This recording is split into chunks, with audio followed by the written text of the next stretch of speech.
In this video, we will be presenting the comparative study on annual report of two different industries. For industrial product, the company that we had choose is Petronas Chemical Group Berhad. While for consumer products, the company that we had choose is Powerroot Berhad. We had used the annual report on 2017 in doing our analysis.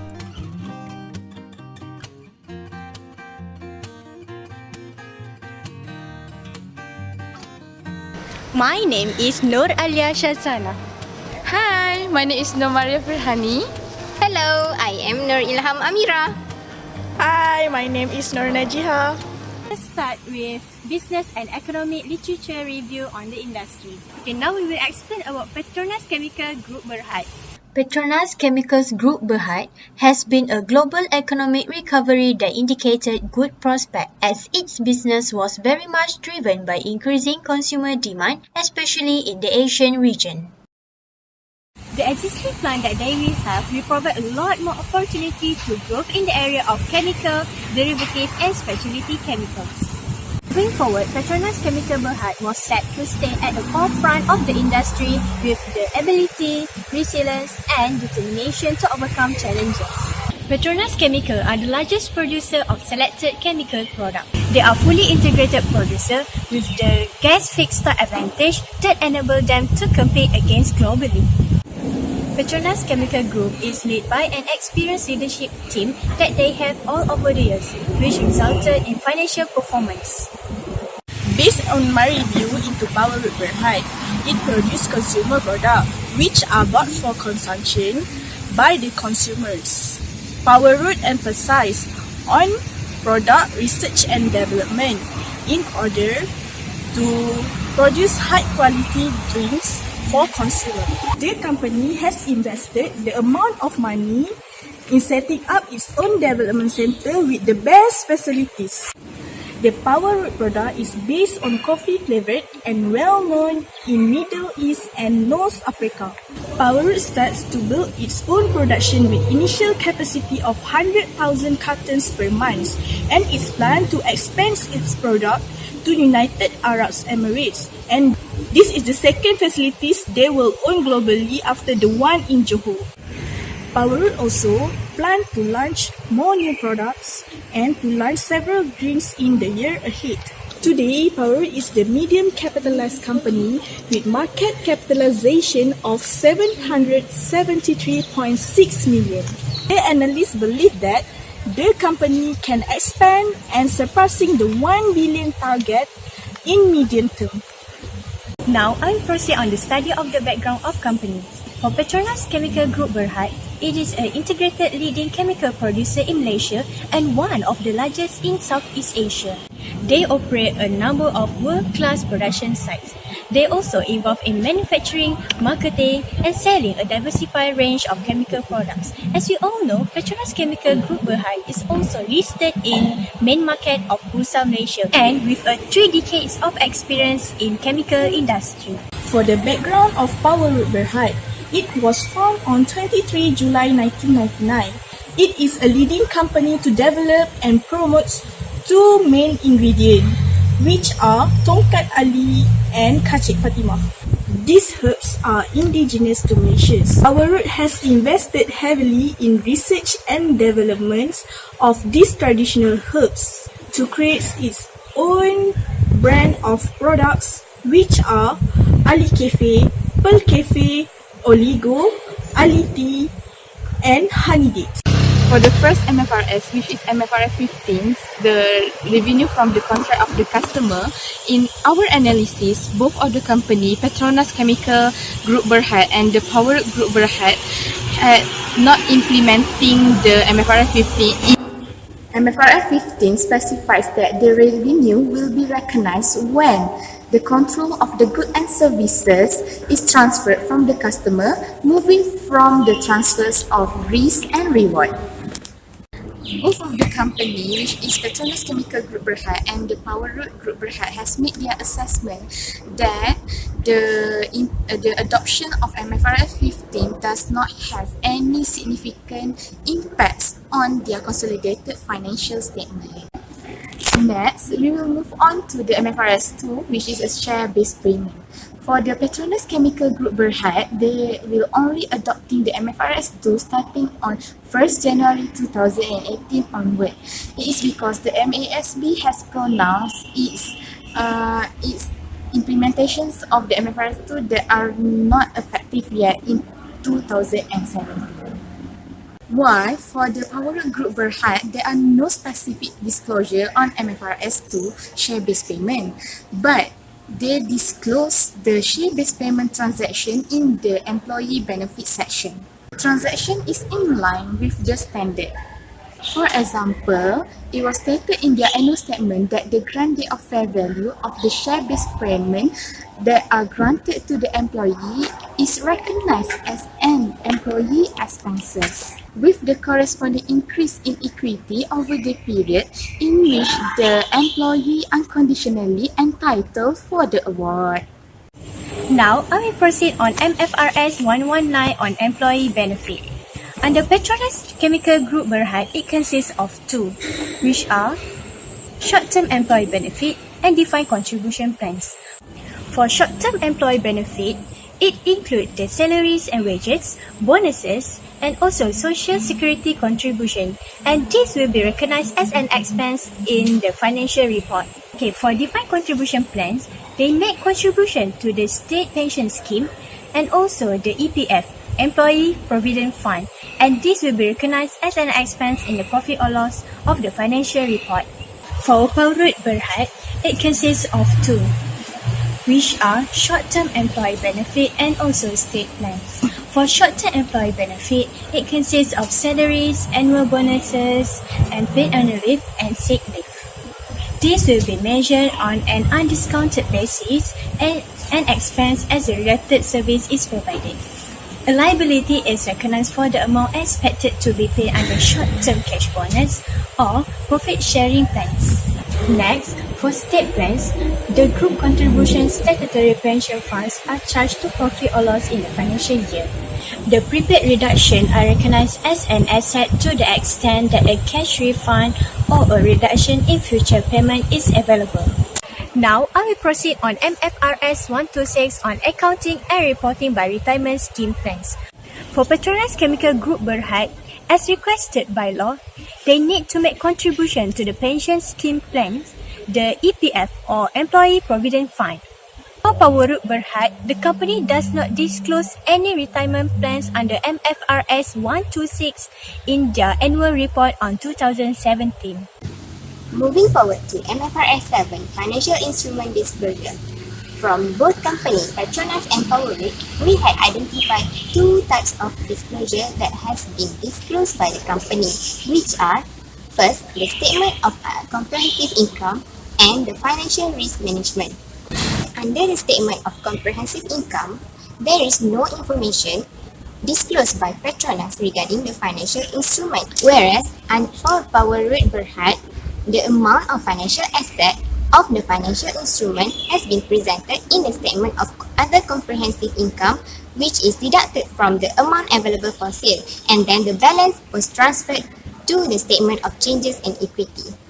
The second one is the disclosure of financial risk management. For both company, Petronas and Power, they had disclosed this information under the notes to account in each respective annual report.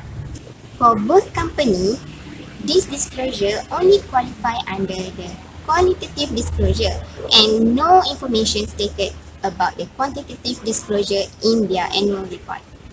In both Petronas and Power, they are exposed to two types of risk, which are credit risk and liquidity risk. In terms of credit risk, both company provides unsecured financial guarantee to the bank in respect of banking facility granted to the associate. The second one is the liquidity risk. It happens when the companies are not able to meet their financial obligation as they fall due. The company's exposure to liquidity risk arises principally from its trade and other payables and borrowings. In managing the liquidity risk, the company will monitor and maintain the cash and cash equivalent that is deemed adequate by the management to ensure that the management and the company have sufficient liquidity to meet the liabilities. In addition to this, under Petronas Chemical Group Berhad itself, the company was exposed to market risk. This risk is the uncertainty arising from the changes of market price and the impact on the business performance. And in Power Root Berhad, the company faced with currency risk. This risk occurs when the company was involved in the transaction of sales, purchases, and borrowings with another countries, and the currency was denominated by currency other than functional currencies. Okay. For the similarities of these two companies, which are Petronas and Powerwood, the company recognize their financial instrument in statement of financial position when they become parties and have contracts. Both financial assets and liabilities have similar initial recognition and measurement, which are held for trading, including derivative and financial assets and liabilities that are specifically designated into this category upon initial recognition. Both financial assets and financial liabilities are recognized at fair value through profit or loss. Any gain or loss in financial assets and liability that measured at fair value through profit or loss are recognized in statement of profit or loss. We move to the derecognition of financial instruments. Basically, for both companies, Petronas and Powerwood has the same treatment for the derecognition of their financial instrument. For the financial asset, both companies derecognize the asset when and only when the contractual right to the cash flow of the financial asset is expired, or the financial asset is not retained, which means the risk and reward of the asset has transferred to another party. Next is financial liability. Both companies derecognize their financial liability when the obligation under the liability was discharged, cancelled, or expired. Now, I will explain the difference between both companies. First, Petronas Chemical Group. It is to ensure the readiness and smooth implementation of MFRS 9. Petronas Chemical Groups has established a structured implementation programs which includes undertaking assessment guidelines, training programs, and engaging with experts within Petronas Groups. MFRS 9 introduced new implementation model which are expected credit loss. Financial assets such as loan and receivable are measured at amortized cost by using effective interest rate methods. The financial assets are recognized at fair value, normally at transaction price. The financial assets that do not recognize at fair value through profit or loss are any transaction costs that are directly attributable to the acquisitions or issue at financial instruments. Financial liability can be measured at amortized cost when it is appropriate. The financial liabilities that measured at amortized cost using the effective interest rate methods. Any gain or loss that measured using amortized cost are recognized in statement of profit or loss. Powerwood Berhad are assessing the financial impact that may arise upon implementing MFRS 9. Powerwood Berhad, both financial assets and liabilities are categorized as loan and receivable and other liabilities measured at amortized cost using effective interest rate method. Except for available for sale financial assets, it is measured at fair value through profit or loss. Held to maturity investment, loan and receivable are debt instrument. For the available for sale financial assets comprise of investment in equity and debt securities instrument that are not held for trading. The investment in equity instrument are measured at cost because it cannot be measured reliably since it do not have the quoted market price in active markets. Any gain or loss are recognized in other comprehensive income. except for impairment for foreign exchange, and all financial assets that measured at fair value through profit or loss are subject for impairment. Financial liabilities are recognized at amortized cost if it not categorized as fair value through profit or loss. Financial guarantee contracts is debt instrument which are classified as deferred income and amortized to profit or loss by using straight line methods over contractual period. If there is no specified period, it is recognized in profit or loss. A regular way purchase of sale of financial assets are recognized if it is applicable in the trade accounting date, which is the recognitions of the financial assets is received and the liability is paid at the trade date. Proceed to MFRS 132 of Financial Instrument Presentation. For this MFRS, both companies did not state any information regarding the MFRS in the annual report of the company. Moving forward to voluntary disclosure under environmental issues, for Petronas, the company have initiative extend to the reforestation and rehabilitation of the mangrove habitats involving the participation of the communities. Another environmental issues disclosed in the annual report 2017, the first one is the initiative program of the energy use and greenhouse gas emission. The next one is recycling of CO2 in the urea plant, which means its CO2 recovery unit captures about 30% of the gas from primary reformer and recycle as feedstock in the production of urea. And the last one is freshwater consumption, which is it used to generate the steam as well as for the cooling and cleaning purpose. Next, we will move on to the voluntary disclosure of Power Berhad on their environmental issues. For the Power Berhad, there are no disclosures stated in their annual report, but their internal audit had reviewed the company was involved in their wastewater treatment plant and cleaning in process control in 2017. I'll proceed to the voluntary disclosure under the corporate social responsibility for Petronas Chemical Group Berhad. Petronas believe that through CSR, the company will commit their role and responsibility towards the society. There are few programs that was held by the company to the community and it was disclosed in the annual report 2017. One of the program that was held by Petronas is Eco Care program. In this program, the mangrove forest and river vegetation along Kerteh River are known as a sensitive habitat for aquatic and terrestrial wildlife. The mangrove act as fertile breeding grounds for freshwater and marine life, which also support the local fishing industry located at the river mouth. Therefore, this program involves the reforestation and rehabilitation of ecological sensitive mangrove habitat. Another CSR program that was held by Petronas is Beach Cleaning Program. It has always been in PCG's CSR mission statement and culture to achieve the business objectives while carrying out their responsibilities towards good environmental practices and sustainable economic development. Beach cleaning is integral to their efforts in protecting the essential frontier of our natural resources.